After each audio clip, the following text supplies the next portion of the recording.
Hello pharma student, कैसे हैं आप? सब बढ़िया, मजे में। चलिए, जैसा आप लोग को पता है, हम लोग पढ़ रहे हैं diploma in pharmacy second year का सब्जेक्ट बायोकेमिस्ट्री। और बायोकेमिस्ट्री हमने पिछली क्लास में चैप्टर नंबर 9 को कंप्लीट किया था। आज के लेक्चर में बात करेंगे दोस्तों अगला चैप्टर नंबर 10। चैप्टर नंबर 10वां आज का लेक्चर होने वाला है और इसमें कौन कौन सा टॉपिक हमको पढ़ना है पहले वो देख लीजिएगा। आज का जो हमारा चैप्टर होने वाला है वो है वाटर एंड इलेक्ट्रोलाइट के बारे में। वाटर पानी क्या होता है आप सबको पता होगा। इलेक्ट्रोलाइट वे सब्सटेंस होते हैं दोस्तों जो पानी के अंदर, जो वाटर के अंदर जाने के बाद अपने आयंस में टूट जाते हैं। ऐसे सब्सटेंस को हम इलेक्ट्रोलाइट कहते हैं। हम उनको पढ़ेंगे, क्या क्या डिस्ट्रीब्यूशन पढ़ना है, function of water in the body पढ़ेंगे, वाटर टर्नओवर एंड बैलेंस पढ़ेंगे, साथ में पढ़ेंगे electrolyte composition of the body fluid and dietary intake of electrolyte. Daily हमको कितनी इलेक्ट्रोलाइट की मात्रा हमको हमारी बॉडी में इनटेक करना चाहिए, खाना चाहिए।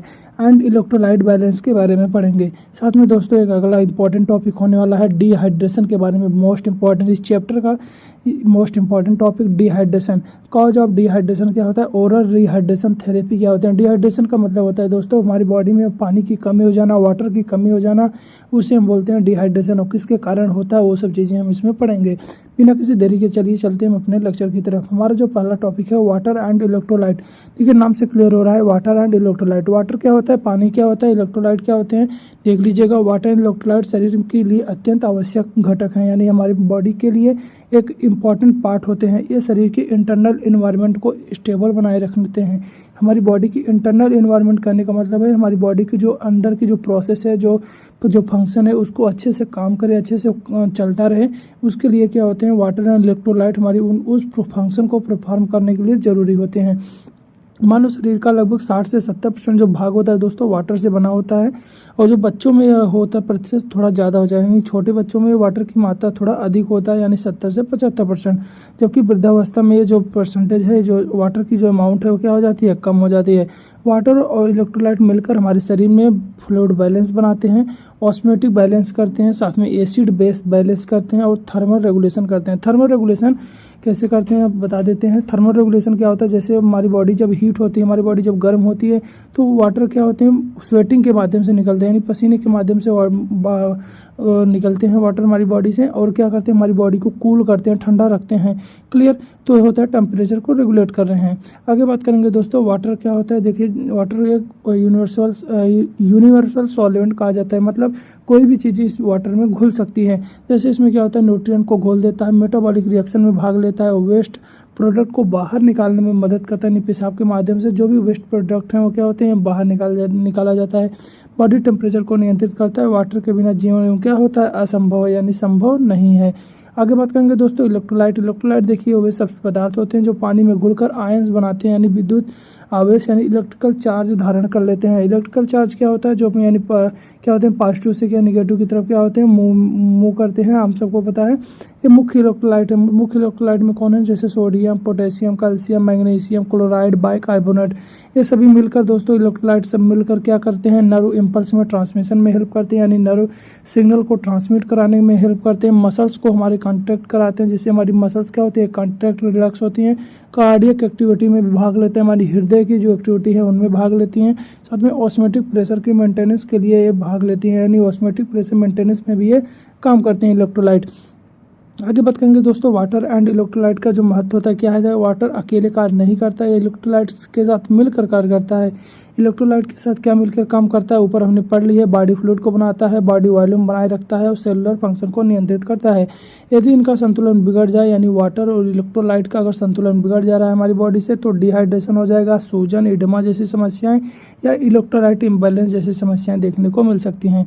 आगे बात करेंगे दोस्तों distribution of water in the body. हमारी बॉडी के अंदर वाटर का कैसे कैसे डिस्ट्रीब्यूट हुआ है। देखिए मानव शरीर में जो होता है वाटर सबसे अधिक मात्रा में पाए जाने वाला घटक होता है, यानी इसका पार्ट होता है। जो एक स्वस्थ व्यक्ति में लगभग 60 से 70% उसके बॉडी वेट के हिसाब से क्या होता है पानी पाया जाता है। यदि किसी व्यक्ति का मान लीजिए वजन 70 किलो है तो उसके शरीर में लगभग 42 लीटर क्या पानी होगा। यह वाटर पूरे शरीर में समान रूप से वितरित नहीं होता है, या विभिन्न बॉडी फ्लूइड यानी जो फ्लूइड कंपार्टमेंट में विभाजित होता है, यानी अलग अलग जगह ये हमारी बॉडी में पाया जाता है। बॉडी वाटर को मुख्य रूप से दो बड़े भागों में बांटा गया है, जैसे पहला इंट्रासेलुलर फ्लूइड, दूसरा क्या है एक्स्ट्रासेलुलर फ्लूइड। इंट्रासेलुलर का नाम से क्लियर हो रहा है हमारी सेल के अंदर पाए जाने वाले फ्लूइड वाटर जो हमारी सेल के अंदर पाए जाते हैं, और एक्स्ट्रासेलुलर फ्लूइड नाम से क्लियर हो रहा है जो हमारी सेल के बाहर पाए जा रहे हैं। क्लियर।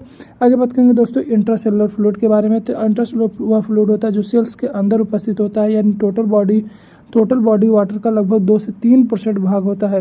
कि याद रखिएगा बॉडी वाटर की बात कर रहे हैं, क्लियर। यानी बॉडी वेट का लगभग 40% होता है। उदाहरण के लिए अगर 70 किलो का कोई व्यक्ति है तो उसमें 28 लीटर क्या होगा, उसका इंट्रासेलुलर फ्लूइड होगा। क्लियर। इसकी कंपोजिशन की बात करें तो इंट्रासेलुलर फ्लूइड मुख्य इलेक्ट्रोलाइट कौन से होते हैं, मुख्य होता है पोटेशियम। हमारी बॉडी में इंट्रासेलुलर फ्लूइड के अंदर मुख्य कैटायन जो होता है हमारा क्या होता है, पोटेशियम होता है। और साथ में मैग्नीशियम, फॉस्फेट या प्रोटीन भी पाए जाते हैं। अगर बात करेंगे दोस्तों इंपॉर्टेंस की, तो सभी मेटाबॉलिक रिएक्शन के लिए मुख्य रूप से इंट्रासेलुलर फ्लूइड में होती है। यानी कह रहे हैं जो भी मेटाबॉलिक रिएक्शन होती है हमारी सेल्स के अंदर होती है, तो उसमें कौन सा फ्लूइड काम करता है, इंट्रासेलुलर फ्लूइड। एंजाइम की एक्टिविटी यहीं होती है और एनर्जी प्रोडक्शन भी यहीं होता है। सेल स्ट्रक्चर और फंक्शन को बनाए रखने के लिए इंट्रासेलुलर फ्लूइड का होना बहुत जरूरी है, यानी उनमें पाए जाने वाले इलेक्ट्रोलाइट का होना बहुत जरूरी है। यदि इंट्रासेलुलर फ्लूइड का संतुलन बिगड़ जाए तो सेल श्रिंक हो सकता है, या सेल हमारा क्या हो जाता है, स्वेल हो सकता है, यानी सेल हमारा फूल जाएगा। क्लियर।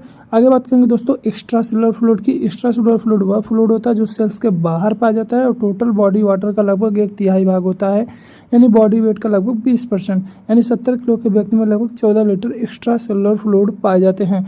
हम बात करेंगे दोस्तों इसमें कौन कौन से इलेक्ट्रोलाइट पाए जाते हैं, तो इसमें एक्स्ट्रासेलुलर फ्लूइड में मेन जो इलेक्ट्रोलाइट पाया जाता है क्या है, सोडियम। जबकि हमने इंट्रासेलुलर फ्लूइड में देखा था मेन इलेक्ट्रोलाइट क्या थे, पोटेशियम। क्लियर। साथ में इसमें क्लोराइड, बाइकार्बोनेट भी पाए जाते हैं।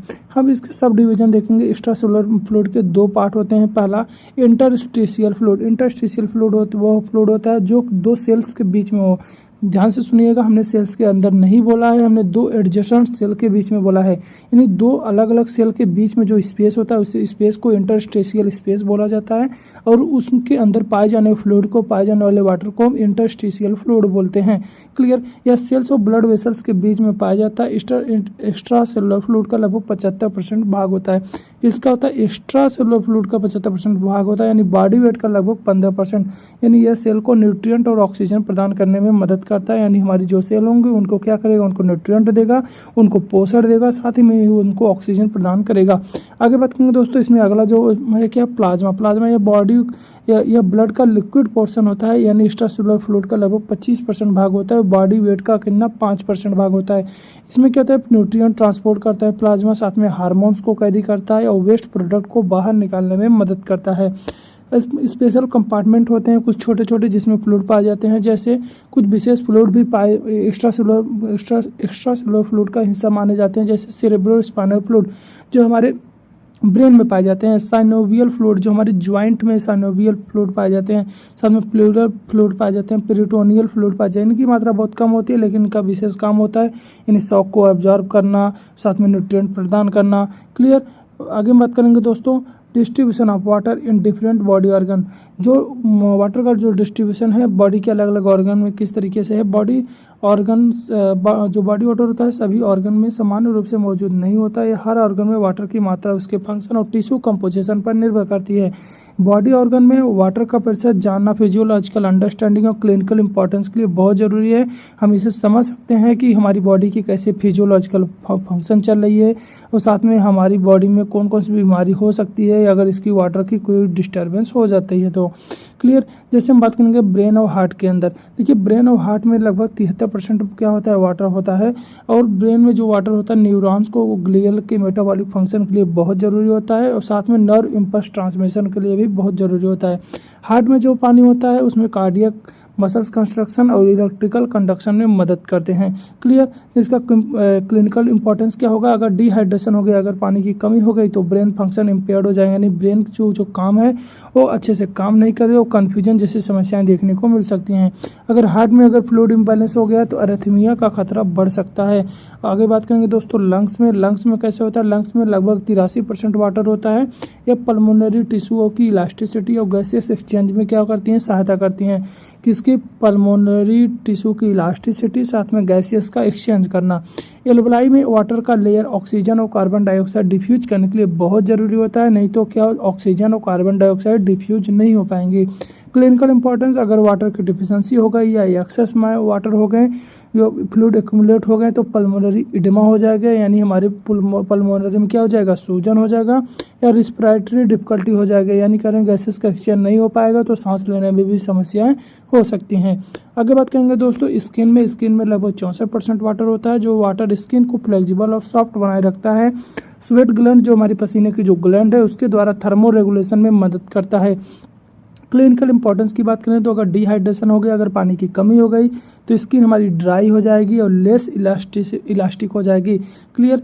स्किन ट्रिगर टेस्ट डिहाइड्रेशन के लिए क्लिनिकल इंडिकेटर बहुत ज़रूरी है, यानी कहने का मतलब है इसको हम कैसे देख सकते हैं। अगर डिहाइड्रेशन हो गया तो हमारी स्किन क्या हो जाएगी, ड्राई हो जाएगी और लेस इलास्टिसिटी हो गई। इसके लिए हमको क्या है, स्किन ट्रिगर टेस्ट कराया जाता है। क्लियर। आगे बात करेंगे तो दोस्तों मसल्स एंड किडनी में, तो मसल्स में लगभग 79% वाटर होती है। Muscles construction and nutrient transport के लिए बहुत ज़रूरी होता है। और किडनी में लगभग 79% वाटर होता है, जो कि फिल्ट्रेशन एंड यूरिन फॉर्मेशन में सहायता करती है। यूरिन फॉर्मेशन मतलब पेशाब को बनाने में मदद करती है। क्लिनिकल इंपॉर्टेंस की बात करें, अगर वाटर का लॉस हो गया मसल से, तो मसल क्रैम्प्स या वीकनेस समस्याएं हो सकती हैं। और अगर किडनी में अगर वाटर की कमी हो गई तो यूरिन आउटपुट कम हो जाएगा, यानी पेशाब की मात्रा कम निकलेगी और किडनी फंक्शन प्रभावित हो जाएगी। Function of water in the body, हमारी बॉडी में वाटर का क्या क्या फंक्शन है उसको हम पढ़ेंगे। अभी उस ऊपर भी हमने सभी चीज़ें पढ़ ली हैं, बस फिर से वही रिवीजन हमको करना है। देखिए वाटर जो होगा शरीर में केवल हाइड्रेशन के लिए नहीं बल्कि कई फिजियोलॉजिकल प्रोसेस में भी महत्वपूर्ण भूमिका निभाती है। यह बॉडी के सभी सेलुलर एंड सिस्टमेटिक फंक्शन के लिए अत्यंत आवश्यक होती है। मेंटेनेंस ऑफ बॉडी टेम्परेचर, पहला हमारा फंक्शन क्या है दोस्तों, मेंटेनेंस ऑफ बॉडी टेम्परेचर। हमारी बॉडी टेम्परेचर को मेंटेनेंस करके रखती है, यानी कहने का मतलब है देखिए किस तरीके से वाटर जो होता है हाई स्पेसिफिक हीट कैपेसिटी होता है, या शरीर को गर्मी से बचाता है और टेम्परेचर फ्लक्चुएशन को कम करता है, यानी जो टेम्परेचर हमारी बॉडी का बढ़ रहा है उसे क्या करता है, कम करता है। कैसे, स्वेटिंग एंड इवेपोरेशन के माध्यम से। जो स्वेटिंग होता है, जो पसीने के माध्यम से और पानी जो होता है इवेपोरेट होता है, इसके कारण बॉडी टेम्परेचर मेंटेन हो जाता है। क्लियर। क्लिनिकल इंपॉर्टेंस, जैसे डिहाइड्रेशन से क्या अगर हो जाएगा तो क्या हो जाएगा, हीट स्ट्रोक जैसे समस्याएं, हाइपरथेरेमिया जैसे समस्याएं हो सकती हैं। इसलिए हमारी बॉडी को क्या करना है, बॉडी के टेम्परेचर को मेंटेन करना है। इस मेंटेनेंस में कौन हेल्प कर रहा है, हमारा वाटर हेल्प कर रहा है। आगे है दोस्तों lubrication in joint and protection of bone, यानी जॉइंट में लुब्रिकेशन के लिए और बोन को प्रोटेक्ट करने के लिए भी वाटर का बहुत जरूरी होता है। देखिए वाटर जो होता है साइनोवियल फ्लूइड का मुख्य कंपोनेंट है, यह जॉइंट में लुब्रिकेशन प्रदान करता है और फ्रिक्शन कम करता है, जिससे बोन और कार्टिलेज को मॉइस्चर और कोहेशन मिलता है, यानी उसे प्रोटेक्शन मिलता है। क्लिनिकल इंपॉर्टेंस, अगर कम वाटर इनटेक होगा तो जॉइंट स्टिफ हो जाएंगी, अरेथमिया जैसे सिम्टम्स देखने को मिल सकते हैं। आगे बात करेंगे दोस्तों ब्लड प्लाज्मा फ्लो में, तो वाटर ब्लड प्लाज्मा का मेजर कंपोनेंट है। ब्लड को थिन एंड फ्लूइड बनाए रखने के लिए, न्यूट्रिएंट को और ऑक्सीजन को टिश्यू तक इफिशिएंटली ट्रांसपोर्ट करने के लिए वाटर का होना बहुत ज़रूरी है। क्लिनिकल इंपॉर्टेंस, डिहाइड्रेशन हो जाएगा तो ब्लड विस्कोसिटी बढ़ जाएगी और सर्कुलेशन इम्पेयर्ड होगा। विस्कोसिटी का मतलब होता है दोस्तों अगेंस्ट द फ्लो, कहने का मतलब है अगर किसी की विस्कोसिटी ज़्यादा होगी तो क्या होगी, उसकी फ्लो करने की टेंडेंसी कम हो जाएगी, और अगर विस्कोसिटी कम है तो उसकी फ्लो करने की टेंडेंसी ज़्यादा रहेगी। क्लियर कह रहे हैं, यानी जो विस्कोसिटी होता है क्या होती है, फ्लो करने की टेंडेंसी होती है। किसी भी लिक्विड की विस्कोसिटी क्या डिसाइड करता है कि वो फ्लो करेगा कि नहीं करेगा। क्लियर। आगे बात करेंगे दोस्तों एक्सक्रीशन ऑफ वेस्टेज, जो वेस्ट चीज़ें हैं, जो ख़राब चीज़ें हैं, उसको बाहर निकालने के लिए भी वाटर का इस्तेमाल किया जाता है। जैसे वाटर क्या होता है किडनी में फिल्ट्रेशन के लिए बहुत ज़रूरी है। यूरिन, स्वेट, पसीने के माध्यम से, फीसेस, मल के माध्यम से बॉडी से वेस्ट निकलता है और मेटाबॉलिक बाई प्रोडक्ट को डाइल्यूट करता है। क्लियर। क्लिनिकल इंपॉर्टेंस की बात करें, वाटर डिफिशिएंसी से किडनी स्टोन हो जाएगी या यूरिनरी प्रॉब्लम हो सकती है, इसलिए वाटर की कमी नहीं होनी चाहिए। आगे बात करें दोस्तों इंट्रासेलुलर ट्रांसपोर्टेशन में भी वाटर हेल्प करता है। वाटर सेल के अंदर न्यूट्रिएंट और वेस्ट को ट्रांसपोर्ट करने में सहायता करता है। सेल मेम्ब्रेन के अंदर और बाहर सब्सटेंस को मूवमेंट कराने में आसान होता है। क्लियर। क्लिनिकल इंपॉर्टेंस की बात करें तो डिहाइड्रेशन से सेल प्रॉपरली फंक्शन नहीं कर पाते हैं। आगे बात करेंगे दोस्तों prevention of dryness of skin, इसको हमारी स्किन को ड्राइनेस से बचाने के लिए भी वाटर बहुत ज़रूरी होता है, यानी स्किन का हाइड्रेशन हाइड्रेशन वाटर पर निर्भर करता है कि वाटर स्किन को सॉफ्ट और इलास्टिक बनाए रखे। कम वाटर इंटेक से ड्राई स्किन हो जाएगा, फ्लेक्सी और लेस इलास्टिक हो जाएंगी, जैसा हमने ऊपर भी पढ़ चुका है। आगे पार्टिसिपेट इन एंजाइमेटिक रिएक्शन, किसी भी एंजाइमेटिक रिएक्शन में भी वाटर हेल्प करता है। वाटर सभी बायोकेमिकल रिएक्शन का मीडियम होता है, यानी हाइड्रोलिसिस, कंडेंसेशन रिएक्शन को वाटर की मौजूदगी में ही होते हैं। क्लिनिकल इंपॉर्टेंस की बात करें तो डिहाइड्रेशन से मेटाबॉलिज्म हमारी जो होगी स्लो हो जाएगी।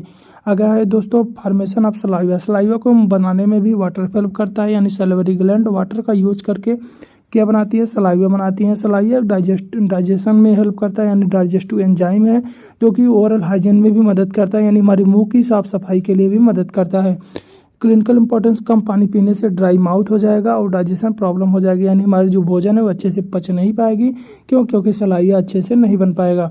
प्रिवेंशन ऑफ कॉन्स्टिपेशन, कॉन्स्टिपेशन को भी रोकने के लिए वाटर बहुत ज़रूरी है, यानी वाटर फिशेज जो मल को उसे सॉफ्ट बनाए रखने में मदद करता है। क्लोन में प्रॉपर ट्रांसमिट और बाउल मूवमेंट को भी सपोर्ट करता है। क्लिनिकल इंपॉर्टेंस का, कम वाटर इंटेक से कॉन्स्टिपेशन, कब्ज जैसे समस्याएं देखने को मिल सकता है या हेमरॉइड जैसे समस्याएं हो सकती हैं। अगला है maintenance of blood pressure, blood pressure को भी मेंटेन करने का काम वाटर बहुत आसानी से करता है। देखिए ब्लड वॉल्यूम का मेजर पार्ट होता है, जो कि एडिक्वेट वाटर इंटेक से ब्लड प्रेशर नॉर्मल रहता है। अगर डिहाइड्रेशन हो गया, यानी अगर पानी की कमी हो गई, तो हाइपोटेंशन या लो ब्लड प्रेशर हो सकता है। क्लियर। अगला है दोस्तों प्रॉपर किडनी फंक्शन में भी वाटर का बहुत ही योगदान होता है, यानी वाटर किडनी को वेस्ट फिल्ट्रेशन में मदद करता है, यूरिन आउटपुट को मेंटेनेंस करता है और रीनल हेल्थ के लिए बहुत ज़रूरी है। इसलिए क्लिनिकल इंपॉर्टेंस क्या है, कम वाटर इंटेक से किडनी डिस्फंक्शन या यूरिनरी डिसऑर्डर हो सकते हैं। अगला है दोस्तों maintenance of body pH, body की पीएच को भी मेंटेन करने का काम वाटर करता है, यानी वाटर एसिड बेस बैलेंस बनाए रखने में मदद करता है, यानी ब्लड और बॉडी फ्लूइड का पीएच लगभग 7.35 से लेकर 7.45 तक मेंटेन रखता है। यानी डिहाइड्रेशन या इलेक्ट्रोलाइट इम्बैलेंस से पीएच क्या हो जाएंगे, डिस्टर्ब हो जाएंगे, ब्लड का जो पीएच है वो क्या हो जाएगा दोस्तों, डिस्टर्ब हो जाएगा। अगला है दोस्तों water turn over and balance, इसको पढ़ेंगे नेक्स्ट लेक्चर में। तब तक के लिए आप इतना पढ़ते रहिए, और जहां आपको न समझ में आया हो आप हमको कमेंट करके बता सकते हैं, और हम कोशिश करेंगे आपको जल्दी से जल्दी PDF और जल्दी से जल्दी लेक्चर प्रोवाइड करने के लिए। तब तक के लिए आप पढ़ते